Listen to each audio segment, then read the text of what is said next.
How's it going, everybody? So I just recently made this channel. It started as just somewhere to put some videos for myself of the job sites I worked at, but kind of had a thought today that I remember when I first started that I couldn't find any concrete, simple information about what tools to buy as a beginning carpenter. So I personally am a foreman for a custom framing crew for residential houses. So the work that I do is we as a company are brought in by a general contractor and are subcontracted to frame the house. So what that entails is coming from the foundation all the way up with the walls, the sheathing, Tyvek if necessary, just depending on the job. We put the roof on for plywood, sometimes roof paper, and we'll set exterior windows and doors. So basically we take a house to a dried in status. So these are the tools that I will carry on a typical day-to-day basis for that type of work. So the first thing that you're going to use a lot of times is going to be your tape measure. Me personally, I like to use a 25-foot Stanley Fat Max. I find that the Stanley Fat Maxes will stand out a little bit farther, which is useful, if you're trying to reach far and grab a board that's maybe on the other side of a floor joist or something that you don't want to walk to. So tape measure is the big one, obviously. Next one, your hammer. Again, you're a carpenter, so you're going to need a hammer. I recently just upgraded. This is a Martinez hammer. Could not recommend it enough. The one that I used for a lot of years is actually this hammer.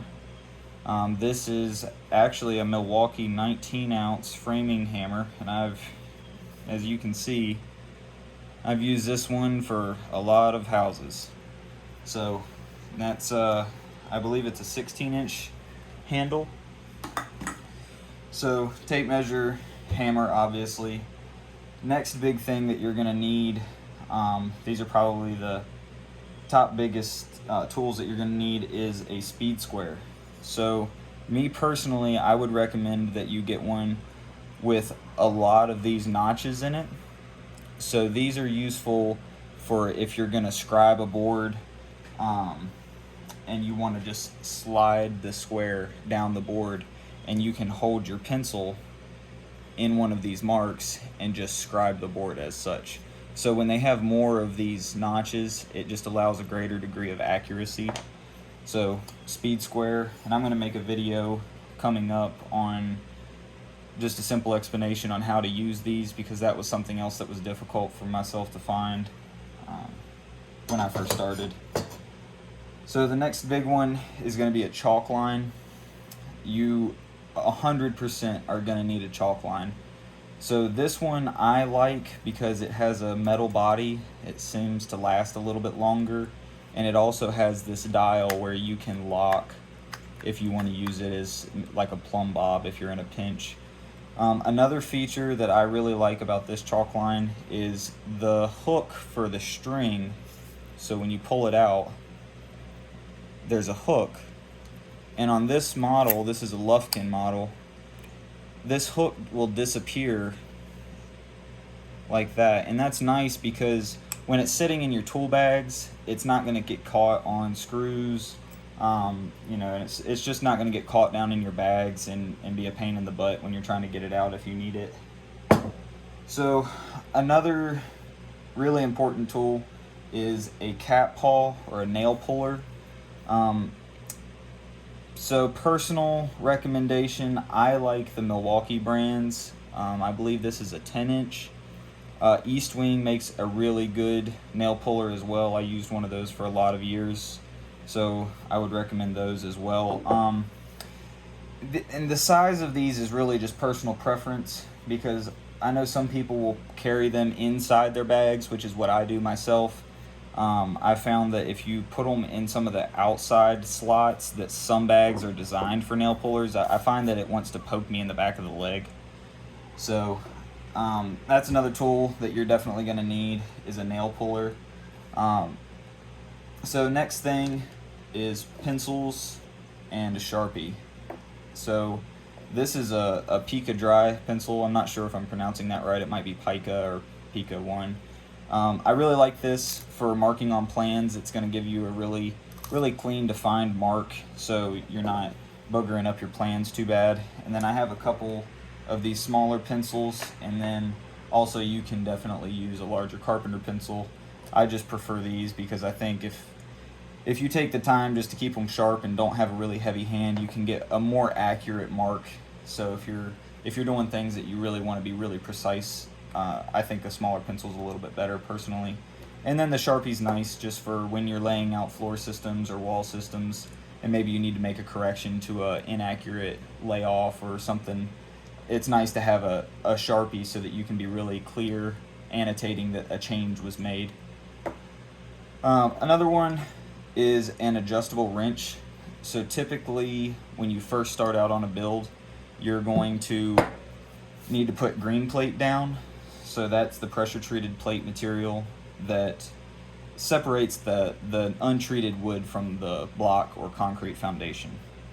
So when you put those down, you'll typically need to put bolts in that basically bolt the green plate down to the block.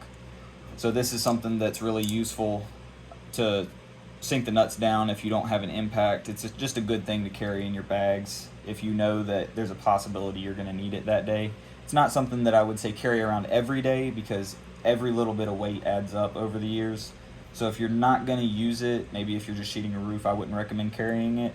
But when you're starting out a house and you're going to be putting in carriage bolts, maybe in girders, when you're putting your trusses together or something to that effect, these are good to have on site with you at least.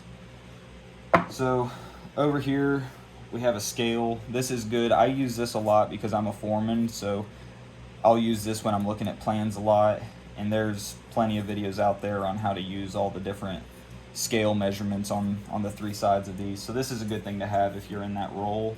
A framing square, obviously, that's definitely going to be needed for cutting rafters, stair stringers, anything that you would need a larger square for, you're definitely going to need a framing square. And this little doodad is something that I've recently started using a lot, and I actually have been putting it on my speed square when I'm cutting like 2x10 rafters or something. And what it does is this actually has a little screw down mechanism, and what that does is there's a little rod that closes up in there. So you can affix this to a square, and what that does is it gives you a consistent placement for your scribe line every single time. So all of your cuts and all of your marks are going to be the exact same if you're going to use this. And you can also get a second one. I don't personally carry around two of them because I don't do enough work that I really need two of them. But if you use two of them, they're really nice to be able to put on each side of your framing square so that you can cut really consistent stair stringers. So that's something else that is a good thing to grab just to have. Next is a chisel. This is just an old one that I found at a flea market because a lot of times, like when you're putting green plates down, you're going to need to chisel out because sometimes the block guys don't leave the bolts out far enough, so you're going to have to chisel around the bolts to remove some material so that you can get a fastener on there. So good thing to have. I don't use it every day at all, but it's a good thing to maybe keep in your car along with a crescent wrench just to have it if you need it. Next things are nail punches. I run two different sizes personally. I run a larger one for more framing based usage and then a smaller one for trim usage, and I just keep those in my bags because they're not heavy and I use them not frequently, but frequently enough. And then we have an assortment of bits over here that will go on an impact. So we have a 3/8 and a 5/16 bit. and you're going to use those a lot for ledger locks, tap cons, things of that nature. So it's a good idea to have some of those in your kit. I have a T40 bit here. Again, a lot of ledger locks use a T40 bit, so that's something that's good to have. Phillips head, T25s. My company personally uses a lot of T25 screws, so I have a bunch of those. That's actually what's inside this box. It's just really dirty from the chalk, so we'll use those a lot as well. And then, of course, your bags themselves. I would definitely recommend to get some suspenders. When I first started framing, I didn't wear suspenders because I was young and I thought it made you look old and silly, but I've been doing this for about 7 years now, and I would definitely recommend getting you a good pair of suspenders for your pouches. It'll save your hips and your back, and believe me, once those get tight and sore, it sucks. And this is actually not the belt that went with these pouches. This is a military riggers belt. I like it because it has a kind of a quick disconnect feature here. I don't know what you would call that, but that's really nice putting them on and off if you're climbing through rafters. You know, you don't have to deal with a more complicated buckle system because you take these on and off pretty frequently through the day. And then another good feature of this is it actually has a tie-off point. So maybe you're having to do some siding work possibly, or maybe you run some roofing paper and you just want something to be able to throw a quick rope to yourself. This is definitely not something to provide you adequate fall protection. This is just something to give you a little bit more control if you're descending a roof and you want something quickly attached to your person. But again, not what I would recommend for personal fall safety. Now, about the bags themselves, I prefer these cloth type bags because they're not nearly as heavy as leather bags. Some of the guys that are on my crew run Occidental bags, and they're really good quality, but I just personally think that they're significantly heavier, and the trade-off just isn't worth it in my mind. So one thing that I'm really looking for in bags is that they have a pouch right here, and what I will do is I'll typically put my speed square down in there so that it's easily accessible, because you will pull this out of your pouches probably 300 times a day, especially if you're setting down walls. And then the other thing that I really like is having these really wide pouches, because I have I would consider relatively larger hands. So some of the smaller CLC pouches really don't work very well for me because it's difficult for me to reach in and pull out racks of nails like this. So, and you know, you're going to be doing that a lot, and if you're going to be fighting it every time, it's going to get annoying because, again, you're going to wear these all day, every day, so you really want to find something that works well for you. And then these bags here are also pretty large, and I'll keep either the bits or hand drive nails depending on which side. I'm personally right-handed, so I will keep the majority of my screws, nails, and lags on my left side bag because, you know, I'm right-handed, so I'm going to be using an impact with my right hand, and I can reach easier into the left side and grab those fasteners. So something else that I run, a lot of our guns are pass load guns, so it's good just to kind of have the correct Allen key size. And what this allows you to do is you can change the depth that your gun is shooting. So if you're switching from, say, nailing beams together to maybe sheeting an insulated zip system plywood, you're going to need to change the depth that your gun's shooting, so that's a good thing to have also. And the last thing, and I recently just started using these. I didn't use them for a long time, and I saw a gentleman on YouTube actually using these. And this is a pipe clamp. This is a 1/2 inch variety. The one that I leave in my job trailer is actually a 3/4 inch pipe. And these are just invaluable because whenever you're doing sheeting on a roof or even a floor, and you know, maybe you only have 2 guys on site, somebody called in sick, or especially because it's so hard to find help nowadays, there's not very many carpenters.